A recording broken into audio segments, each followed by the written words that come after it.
Good morning. आज हम पढ़ेंगे चैप्टर नंबर 13 सर्वेश्वर दयाल सक्सेना का जो पाठ है मानवीय करुणा की दिव्य चमक, जिसे लिखा है सर्वेश्वर दयाल सक्सेना में, जिसमें उन्होंने फादर बुल्के के बारे में बताया है, जिनकी जन्म स्थली रेम्स जो चैपल है वो बेल्जियम से रहे हैं। यानी बेल्जियम यूरोप का एक देश है जहाँ रेम्स चैपल नामक शहर है, वहाँ के ये निवासी थे और इन्होंने संन्यास धारण करके भारत को अपनी कर्म भूमि बनाया और हिंदी के प्रति भी इनका एक विशेष महत्व रहा है। तो लेखक के साथ जो इन्होंने समय व्यतीत किया और जो इनका व्यक्तित्व था उसके बारे में यहाँ सर्वेश्वर दयाल सक्सेना है उन्होंने बताया है। तो पाठ स्टार्ट करें, उससे फादर बुल्के के बारे में पढ़ें। उससे पहले थोड़ा सा सर्वेश्वर दयाल सक्सेना के बारे में जो पाठ परिचय बताया गया है वो देख लेते हैं। सर्वेश्वर दयाल सक्सेना का जन्म सन 1927 में जिला बस्ती उत्तर प्रदेश में हुआ था। अपनी अपनी बुक साथ लेकर बैठना और बुक साथ लेकर साथ में जो मैं बताऊं रीड करते हुए चलना, क्योंकि अब की बार आपको भी पता है कि जो एग्ज़ाम का पैटर्न है वो चेंज हो चुका है। कहीं से भी कैसा भी क्वेश्चन छोटा सा पूछा जा सकता है, तो प्रत्येक पंक्ति को ध्यान से पढ़ते हुए चलना है। तो सर्वेश्वर दयाल सक्सेना का जन्म सन 1927 में जिला बस्ती उत्तर प्रदेश में हुआ था। उनकी उच्च शिक्षा इलाहाबाद विश्वविद्यालय से हुई। वे अध्यापक रहे, आकाशवाणी में सहायक प्रोड्यूसर रहे, दिनमान के उप संपादक और पराग जो पत्रिका है उसके क्या रहे हैं, ये संपादक रहे हैं। सन 1983 में उनका आकस्मिक निधन हो गया था। यानी 1927 में जन्म हुआ और 1983 में इनका निधन हो गया। इन्होंने दिनमान जो पत्रिका है उसके उप संपादक रहे और प्राग जो है उसके संपादक रहे। सर्वेश्वर दयाल सक्सेना बहुमुखी प्रतिभा के साहित्यकार थे। वे कवि भी थे, कहानीकारक, उपन्यासकार, निबंधकार और नाटककार थे। यानी उनमें बहुत सारी प्रतिभाएं थी। सर्वेश्वर की प्रमुख कृतियां हैं, यानी जो सर्वेश्वर दयाल सक्सेना है उनकी प्रमुख रचनाएं हैं काठ की घंटियां, कुआनो नदी, जंगल का दर्द, खूंटियों पर टंगे लोग, ये सभी क्या हैं, कविता संग्रह है। पागल कुत्तों का आवारा मसीहा, सोया हुआ जल, ये उपन्यास हैं। लड़ाई इनका कहानी संग्रह है और प्रसिद्ध नाटक रहा है इनका बकरी।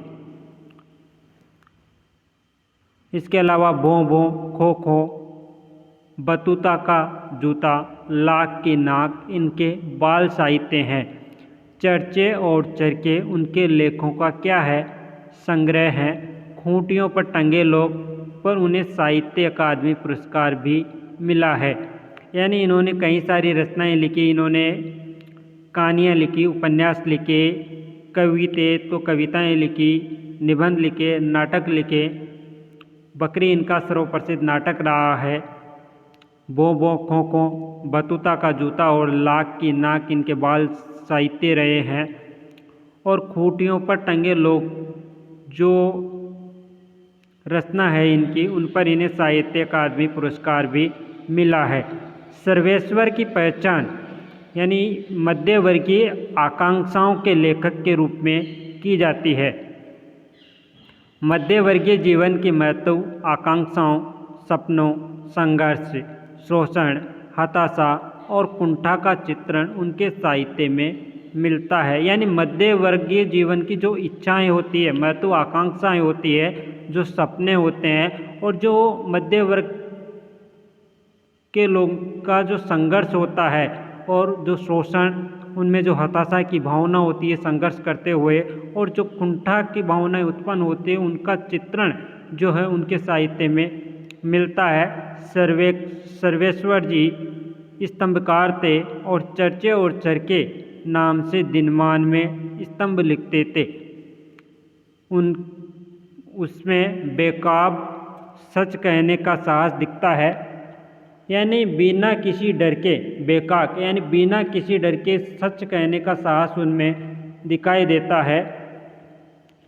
उनकी अभिव्यक्ति में सहजता और स्वाभाविकता है। यानी इन्होंने जो चर्चे और चरखे नाम से दिनमान में जो स्तंभ लिखे,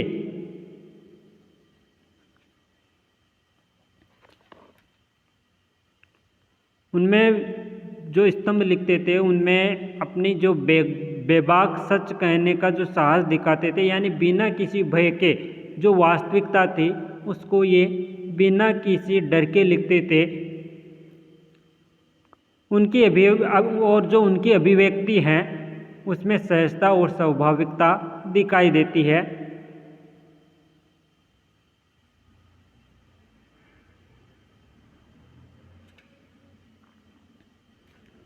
पाठ में क्या दिया गया है, क्या बताया गया है फादर बुल्के के बारे में?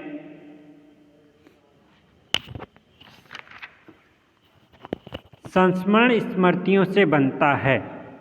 संस्मरण किससे बनता है? स्मृतियों से, यादों से। आपके पाठ्यपुस्तक में पहले भी संस्मरण आए होंगे, यानी विगत स्मृतियों को हम याद करते हुए जो लेख लिखते हैं।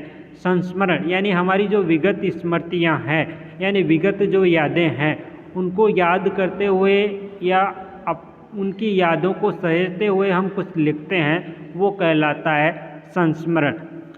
यानी संस्मरण स्मृतियों से बनता है, यानी यादों से बनता है, और स्मृतियों की जो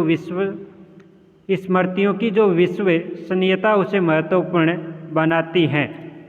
यानी जो संस्मरण है वो स्मृतियों से बनता है, और स्मृतियों की जो विश्वसनीयता है वो उसे और भी क्या बना देती है? महत्वपूर्ण बना देती है। फादर फामिल बुल्के पर लिखा सर्वेश्वर का ये संस्मरण इस कसौटी पर खरा उतरता है। यानी फादर फामिल बुल्के के साथ जो सर्वेश्वर दयाल सक्सेना ने अपना समय व्यतीत किया, जो उनका व्यक्तित्व उन्होंने देखा, तो फादर बुल्के के व्यक्तित्व को देखकर उनकी स्मृतियों को जो इन्होंने यहाँ पर लिखा है, विश्वसनीयता का मतलब है कि कुछ बढ़ा चढ़ाकर नहीं लिखते हैं, जैसी जो बातें होती है उनको वैसे ही लिखें। वो लोगों की जो नज़र है उसमें विश्वसनीय होते हैं, यानी विश्वास के योग्य होती हैं।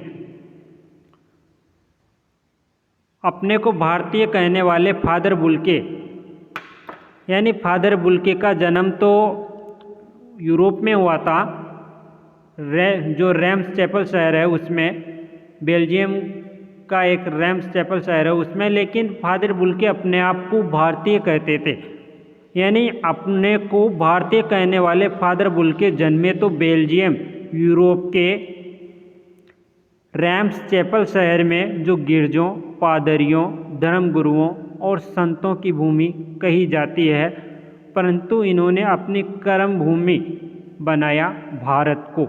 यानी इनका जन्म तो यूरोप में हुआ था, बेल्जियम में हुआ था, जो गिरजों, पादरियों, धर्मगुरुओं और संतों की भूमि कही जाती है।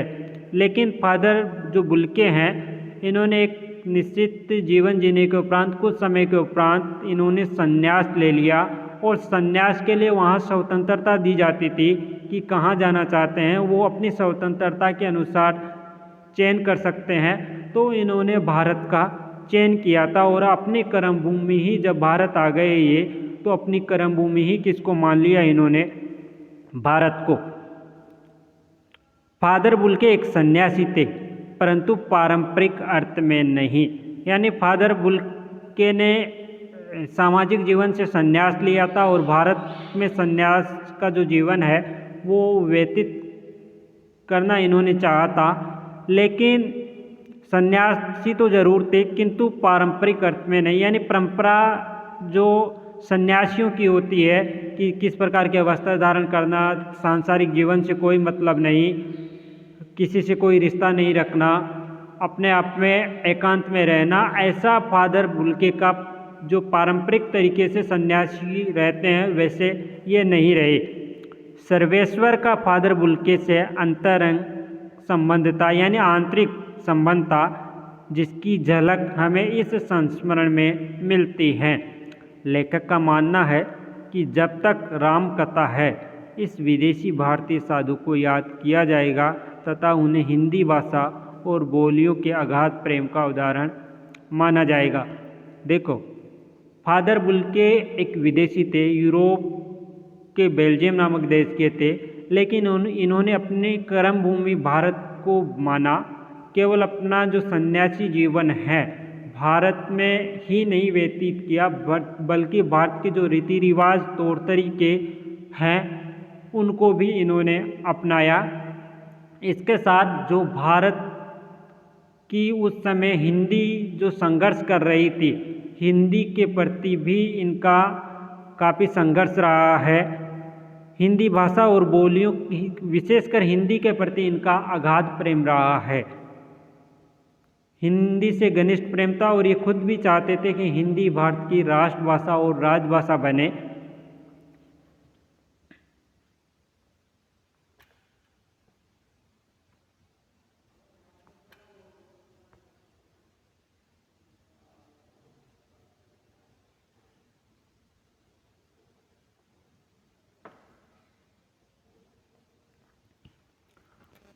फादर जो बुल्के हैं, मानवीय करुणा की दिव्य चमक, यानी जब भारत आए ये और अंतिम समय में जब इनकी मृत्यु हुई तो वो जहरबाद से हुई थी। जहरबाद क्या होता है? जहरबाद बोलते हैं एक जहरीला फोड़ा होता है। फोड़ा जानते हो ना, फोड़ा क्या होता है? जहरीला और कष्ट देने वाला एक फोड़ा होता है। तो उस जहरीले फोड़े से इनकी क्या हुई थी? मृत्यु हुई थी। तो यहाँ लेखक कह रहा है कि फादर को जहरबाद से नहीं मरना चाहिए था, क्योंकि ऐसे मनुष्य रहे हैं जिनका इन्होंने अपने जीवन में किसी को दुख नहीं दिया, किसी का मन नहीं दुखाया, हमेशा दूसरों की सहायता की। ऐसा व्यक्ति जिसका व्यक्तित्व ही दूसरों के लिए रहा है, जिन्होंने अपने जीवन में ही अपने जीवन को संन्यास के रूप में त्याग दिया, संन्यास धारण कर लिया। ऐसा भी नहीं था कि इनके परिवार में कोई नहीं था, काफ़ी बड़ा परिवार था, माता पिता थे और भी थे, परिवार काफ़ी बड़ा था, लेकिन इन्होंने सबको छोड़ते हुए भारत को अपनी कर्म भूमि माना। और लोग कर्म भूमि मानने के साथ साथ ही यहाँ के जो लोग हैं उनसे घनिष्ठता भी रही। भारतीय संस्कृति को इन्होंने अपनाया, दूसरे लोगों से इन्हें कभी द्वेष नहीं रहा, हमेशा दूसरों की सहायता इन्होंने की।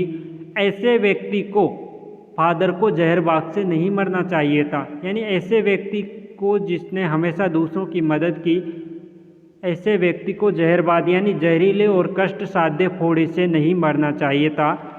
जिसकी रगों में दूसरों के लिए मिठास भरे अमृत के अतिरिक्त और कुछ नहीं था, उसके लिए इस जहर का विधान क्यों हो? यानी जिसकी रगों में दूसरों के लिए मिठास भरे अमृत के अतिरिक्त और कुछ नहीं था, यानी हमेशा दूसरों की भलाई के बारे में ही ये सोचते थे, हमेशा दूसरों से अच्छे से बात करते थे। फिर ऐसे व्यक्ति के लिए अंतिम समय में इस कष्ट साध्य फोड़े से मृत्यु क्यों हुई इनकी? ये सवाल किस ईश्वर से पूछें? प्रभु की आस्था ही जिनका अस्तित्व था। प्रभु की आस्था, आस्था बोलते हैं हम विश्वास को, यानी प्रभु के प्रति जो विश्वास होता है, प्रभु की आस्था यानी प्रभु का विश्वास ही जिसका अस्तित्व रहा है। यानी फादर जो बुल्के थे उनका ईश्वर के प्रति जो विश्वास है वो ही उनके जीवन का क्या था? अस्तित्व था। वह देह की इस यातना की, यानी देह का अर्थ होता है शरीर, वह देह की इस यातना की परीक्षा उम्र की आखिरी देहरी पर, उम्र की आखिरी देहरी पर क्यों दे? देहरी का अर्थ होता है दहलीज, देहरी का अर्थ होता है दहलीज। यानी वह देह की इस यातना यानी शरीर जो फोड़े से उनकी मृत्यु हुई तो अत्यधिक कष्टदायी था, उन्हें पूरे शरीर में फैल गया था और उन्हें बहुत अधिक पीड़ा का सामना करना पड़ा था। तो वह देह यानी वह इस शरीर की यातना की परीक्षा उम्र की आखिरी देरी पर क्यों दे, यानी इस प्रकार का उन्हें कष्ट क्यों हुआ। और अगर ये हम पूछें तो किस ईश्वर से पूछे, क्योंकि उनकी तो ईश्वर के प्रति भी अगाध आस्था रही है। अब उनके जो हाव भाव है, शारीरिक जो शरीर की बनावट है, उनके बारे में बता रहा है लेखक। एक लंबी पादरी के सफ़ेद चोंगे से ढकी आकृति सामने है, यानी लेखक को याद आ रहा है संस्मरण के रूप में कि किस प्रकार का अस्तित्व उनका रहा है और उनका रंग रूप कैसा रहा है। गोरा रंग था, सफ़ेद झाई मारती, भूरी दाढ़ी थी।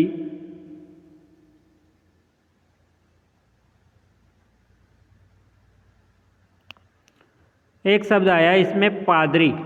पादरी किसे बोलते हैं? एक पादरी के सफ़ेद चोंगे से। पादरी क्या होता है? ईसाई धर्म का जो पुरोहित होता है, या कह सकते हैं कि ईसाई धर्म का जो आचार्य होता है, उसे कहते हैं पादरी। एक लंबी पादरी यानी जो ईसाई धर्म का पुरोहित या जो आचार्य होता है, वो सफ़ेद वस्त्र से जो अपने आप को ढके रहता है, तो उसके बारे में है कि पादरी के सफ़ेद चोंगे से ढकी आकृति सामने है। कैसा है?